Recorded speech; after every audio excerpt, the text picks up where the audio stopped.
All right, ladies and gentlemen, what do we got here? 69 Camaro with the 572. 572? Damn. Yep. And this is from where? What? Brand? Yeah. Skip White. Skip White. So, this thing dynoed at 730 horsepower. They gave us all the. They gave us the crank balancing. All that stuff. Dyno sheet, everything. Let me see. Pretty cool.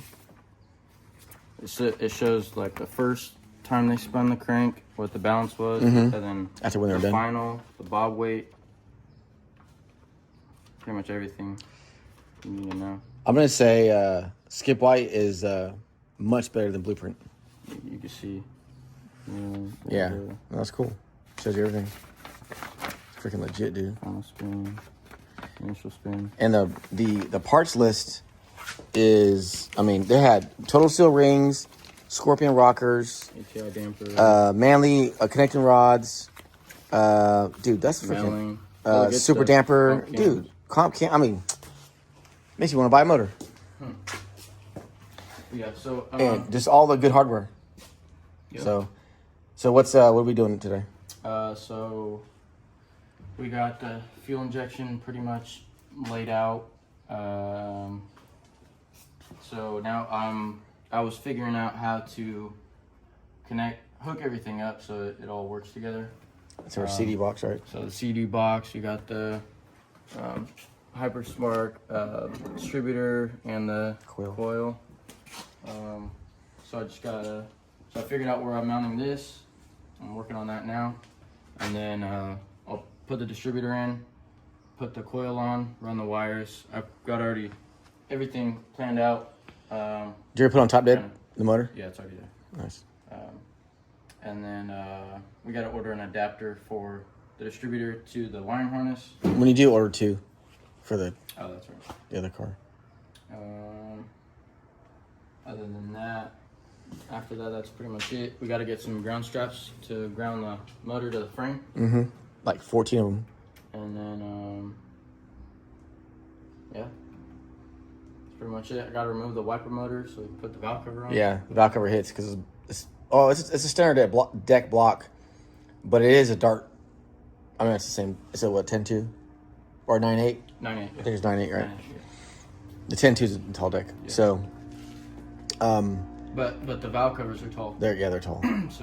So no, this motor is like, which is cool. It more doesn't legit. need it, and it doesn't need the tall valve covers, but you could add a stud girdle too. Not yeah, change that. So. that's true. Yeah, that's true. Yeah, so like I said, this is a dart block, big M, AFR heads, Scorpion rockers, comp cam, Manly rods, steel crank. I mean, dude, it's like legit. I don't know how they can do it for so cheap. It's crazy. Yeah, I guess buy it in bulk. I guess, I mean, like, they have, like, these big blocks just sitting everywhere. Well, I think they do a lot of computer-controlled machining, so the labor's a lot less. But, yeah, so motor's in, wiring, fuel injection's almost wired. And it came with all the accessories. Yeah, and it came with everything. Pump, Everything. Alternator, Ready to go. Water pump. Things just ready to rock and roll. Pulleys, belts, everything. So the good thing is the fuel system is already complete. So all you have to do is just basically set it to that, to the fuel, wire it straight to the fuel injection, not wire, but plumb it, and then Which I already bought the adapters. I bought the line that I forget what it's called, but it goes to each bowl, and then. Okay. One thing we're gonna have to figure out though is this radiator situation, because the one that came out here ain't gonna cut it. Because that was a mechanical fan, right? It wasn't it? Usually, yeah. Yeah. So we're gonna need to, because that radiator is not gonna cool this big block. This is a 572. So we're gonna need a radiator and fans to supplement the cooling of this thing. So the fuel system has already been taken care of, and it has a transmission that's done. Fuel system's right here, so that's ready to go. The thing's gonna be a beast. Right, Bartel? What do you think? How long? 2 weeks? Depending on parts, maybe. Yeah, 2 weeks. Well, he also wants subframe connectors. So, but those are easy. Yeah. He's got weld those in. I'd say the biggest thing is going to be the radiator. Trying to figure that out. Yeah.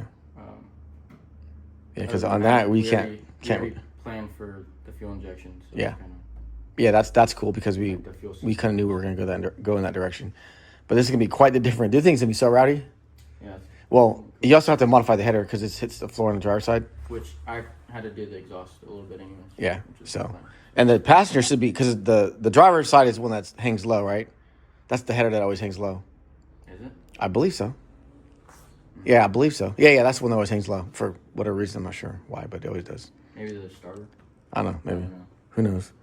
Obviously the heads are not different heights, but these are taller ports, so like 0.3.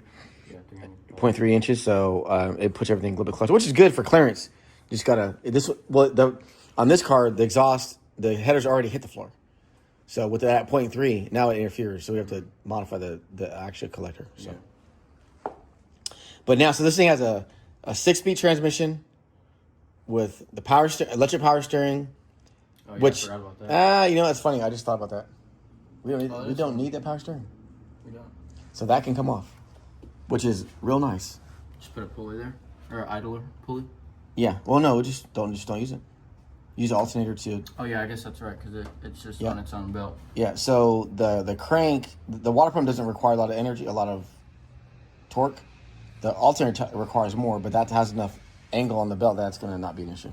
So yeah, we can ditch that water pump or the power steering pump, which like I said, again, it's nice. So that's the benefit of having electric power steering, is it's very simple. Yeah, you don't have to. You worry about that stuff. So the other thing is going to be a handful. 750 horse, freaking 800 foot-pounds or whatever the hell it is, with a stick on those tires. Yeah, it's gonna be like you're in my car. Dude, that thing's going to be rowdy. Yeah, it's gonna be fun. So that's going to be cool as hell. I can't wait. And it's fuel injected? Dude, Yeah. this thing's going to be just Yep. off the hook. You might need some, he might need a roll cage. Nah, I'm just saying. that's too much. You think it's faster than your Subaru? No. You don't think so? I think so. I don't think so. A little bit of nitrous goes a long way. A little bit of nitrogen will send you to the ER. In a Subaru. You can use your Subaru to start it. The motor. Yeah. That'll work. Bump start. Yeah. Yeah, exactly like those land speed cars. You just push them. All right, well, so that's an update. Can you show us the Dodge? Yeah. What do you want to see? I want to see what you got going on today. You also got this nice 68 Impala that we're doing some brakes on. Enjoy different. Well, we don't. I thought you already did video. We did, but it was just a short. So what do you Just tell us where we're at.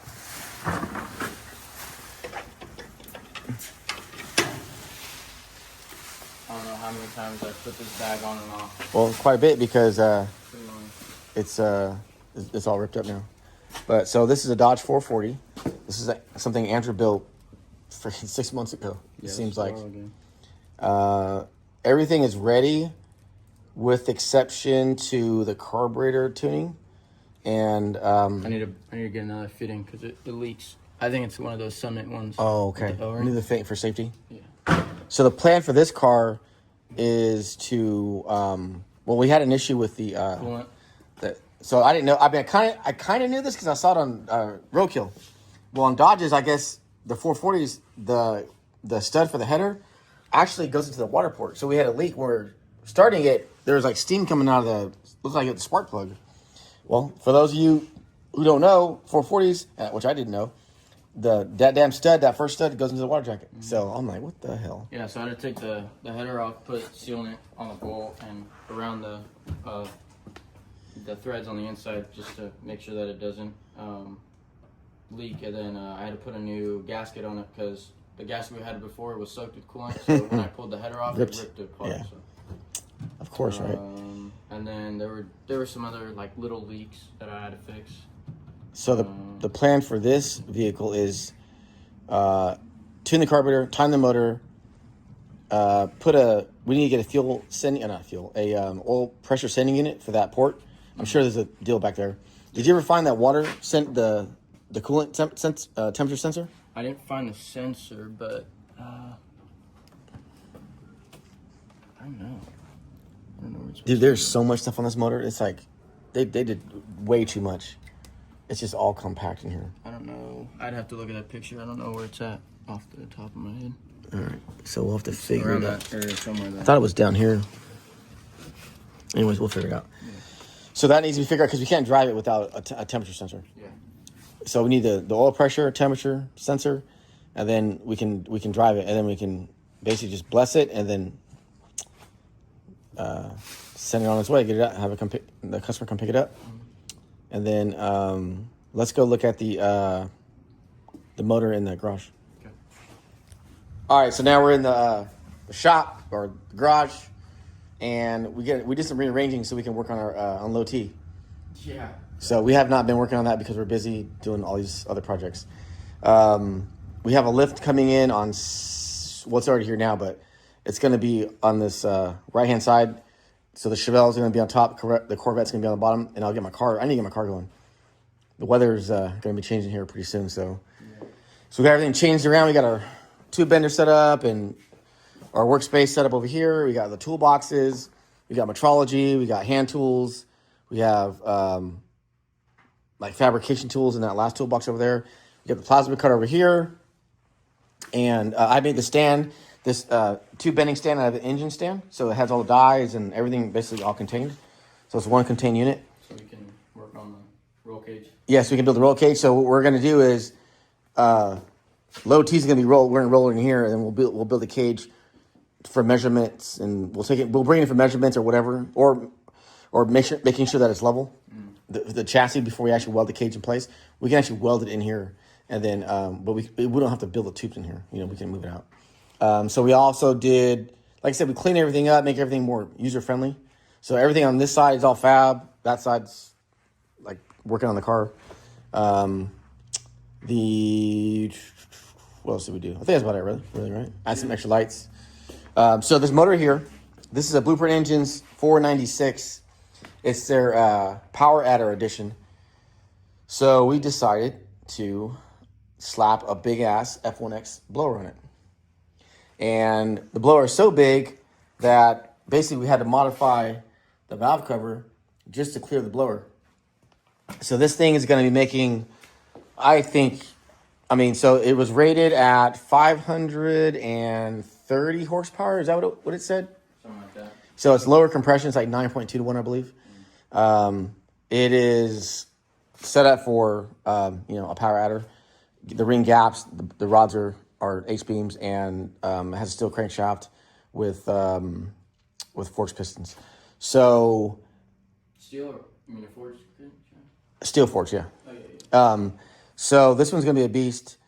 I think so if we did 15 pounds of boost, it'll be over 1,000 horse, like 1,100 horsepower.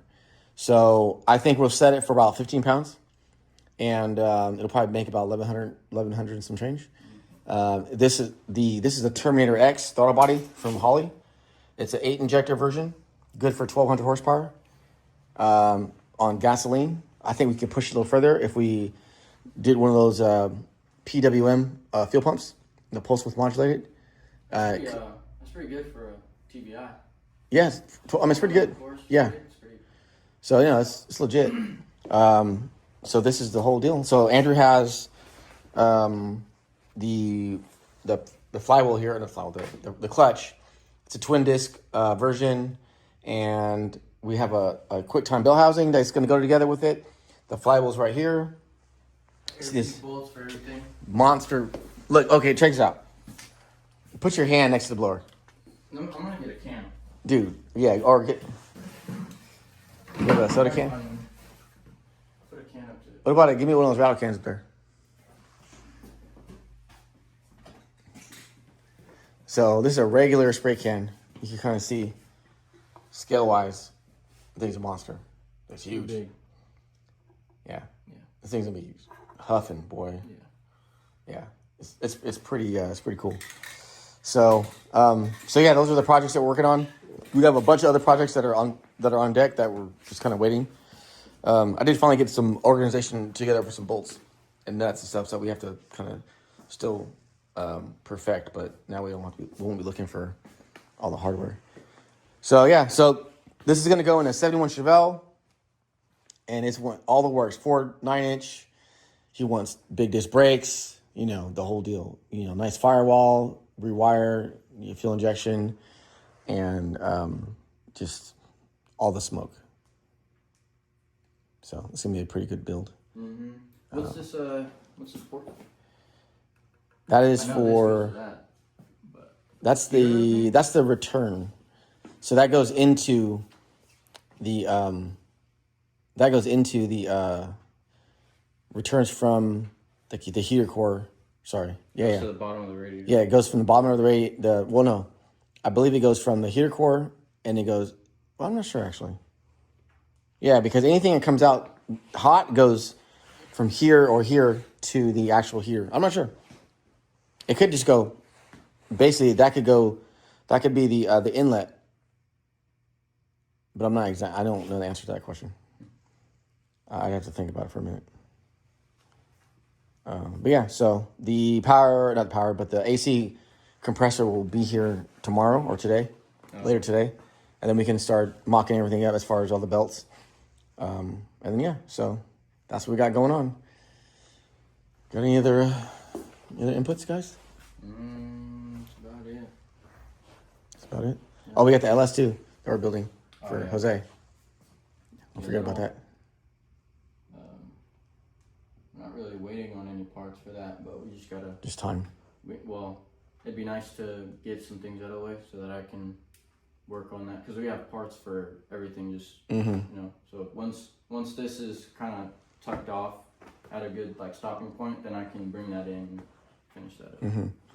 Yeah, because I can just go against the wall. Yeah. I don't want to put this anywhere where anything can scratch it. And things like... There's $24,000 sitting right there. Yeah. It's almost the price of C7 Corvette.